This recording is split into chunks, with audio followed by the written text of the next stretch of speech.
Para saudara dan saudari yang Tuhan cintai, selamat pagi dan selamat bertemu lagi dalam Renungan Harian edisi hari Rabu tanggal 17 Maret 2021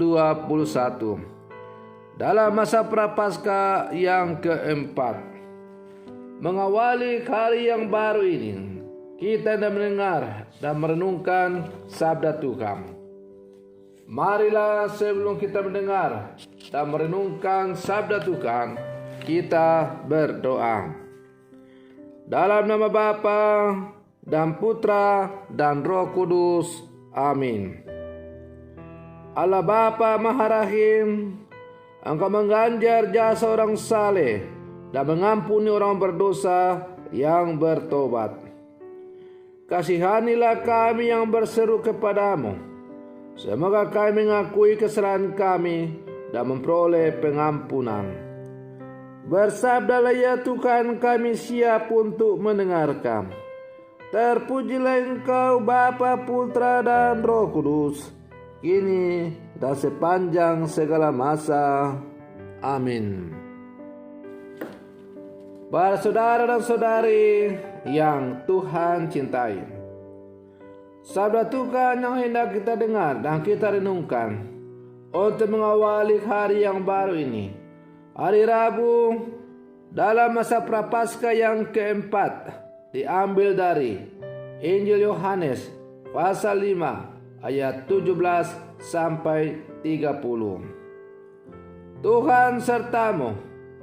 Inilah Injil Tuhan kita Yesus Kristus menurut Santo Yohanes. Sekali peristiwa, Yesus berkata kepada orang-orang Yahudi, "Bapakku bekerja sampai sekarang, maka aku pun bekerja juga." Karena perkataan itu, orang-orang Yahudi lebih berusaha lagi untuk membunuh Yesus. Bukan saja karena ia meniadakan hari Sabat, tetapi juga karena ia mengatakan bahwa Allah adalah Bapanya sendiri, dan dengan demikian menyamakan dirinya dengan Allah. Maka Yesus menjawab mereka, "Aku berkata kepadamu, sesungguhnya anak tidak dapat mengerjakan sesuatu dari dirinya sendiri, jikalau ia tidak melihat Bapa yang mengerjakannya. Sebab apa yang dikerjakan Bapa, itu juga yang dikerjakan anak. Sebab Bapa mengasihi anak dan yang menunjukkan kepadanya segala sesuatu yang dikerjakannya sendiri. Bahkan ia akan menunjukkan kepadanya pekerjaan yang lebih besar daripada pekerjaan-pekerjaan itu, sehingga kamu menjadi heran. Sebab sama seperti Bapa membangkitkan orang mati dan menghidupkannya, demikian juga anak menghidupkan siapa saja yang dikehendakinya. Bapa tidak menghakimi siapapun, melainkan telah menyerahkan penghakiman itu seluruhnya kepada anak, supaya semua orang menghormati anak sama seperti mereka menghormati Bapa. Barang siapa tidak menghormati anak, ia juga tidak menghormati Bapa yang mengutus dia. Aku berkata kepadamu, sungguh, barang siapa mendengar perkataanku dan percaya kepada Dia yang mengutus aku, ia mempunyai hidup kekal dan tidak turut dihukum, sebab ia sudah pindah dari dalam maut ke dalam hidup. Aku berkata kepadamu, sungguh akan tiba dan sudah tiba, bahwa orang-orang mati akan mendengar suara Anak Allah, dan mereka yang mendengarnya akan hidup. Sebab sama seperti Bapa mempunyai hidup dalam dirinya sendiri, demikian juga diberikannya Anak mempunyai hidup dalam dirinya sendiri. Dan Bapa telah memberikan kuasa kepada Anak untuk menghakimi, karena ia adalah anak manusia. Janganlah kamu heran akan hal itu, sebab saatnya akan tiba bahwa semua orang yang di dalam kubur akan mendengar suara anak, dan mereka yang telah berbuat baik akan keluar dan bangkit untuk hidup yang kekal. Tetapi mereka yang telah berbuat jahat akan bangkit untuk dihukum. Aku tidak dapat berbuat apa-apa dari diriku sendiri. Aku menghakimi sesuai dengan apa yang aku dengar, dan penghakimanku adil, sebab aku tidak menuruti kehendakku sendiri, melainkan kehendak Dia yang mengutus aku. Demikianlah Injil Tuhan. Para saudara dan saudari yang Tuhan cintai, dalam bacaan Injil yang baru saja kita dengar bersama, Yesus menegaskan kepada para pendengar tentang kesatuannya dengan Bapanya. Karena itu banyak orang tidak mau menerima akan pernyataan Yesus ini. Maka orang-orang ini berjuang untuk membinasakan Yesus. Karena bagi orang-orang Farisi, menyamakan diri dengan Allah atau menyebut Allah sama dengan Bapanya berarti menghujat Allah. Para saudara dan saudari yang Tuhan cintai, Yesus menunjukkan hubungannya yang dekat dengan Bapanya. Ada 3 hal yang menunjukkan hal itu. Pertama, Yesus mengatakan bahwa Dia diutus oleh Bapa. Yang kedua, Yesus selalu melakukan pekerjaan yang dilakukan oleh Bapanya. Dan yang ketiga, Yesus mendapat kuasa dari Bapanya untuk menghakimi dunia.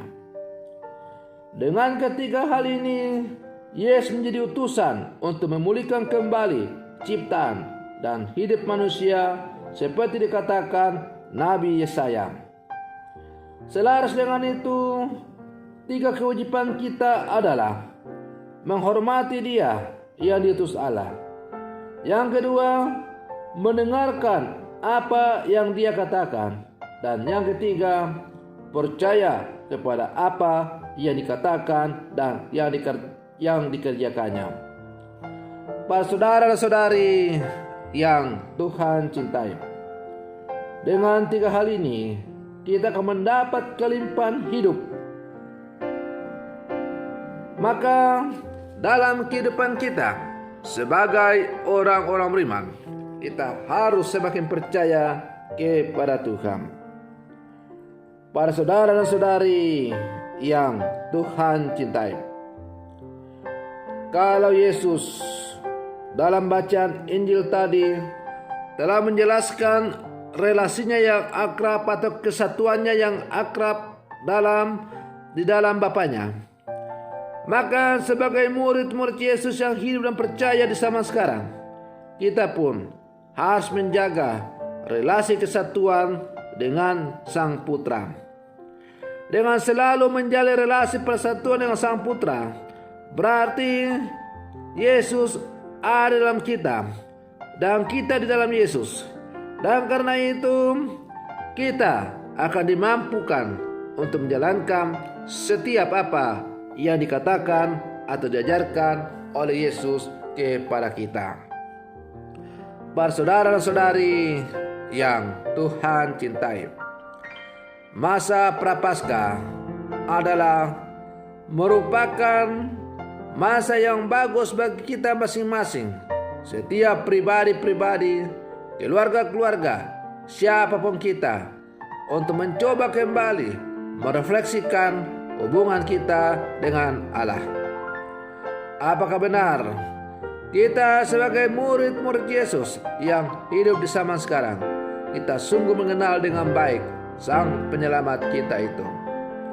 Dan karena kita mengenal Sang Penyelamat kita dengan baik, maka kita akan berjuang untuk selalu hidup sesuai dengan apa yang telah Ia ajarkan kepada kita. Dengan demikian, melalui tugas panggilan serta kesaksian hidup kita, kita mewartakan kepada dunia Sang Mesias, Sang Penyelamat yang telah diutus oleh Allah untuk membebaskan manusia dari belenggu dosa. Para saudara dan saudari yang Tuhan cintai, kita sekarang berada dalam masa Prapaskah yang keempat.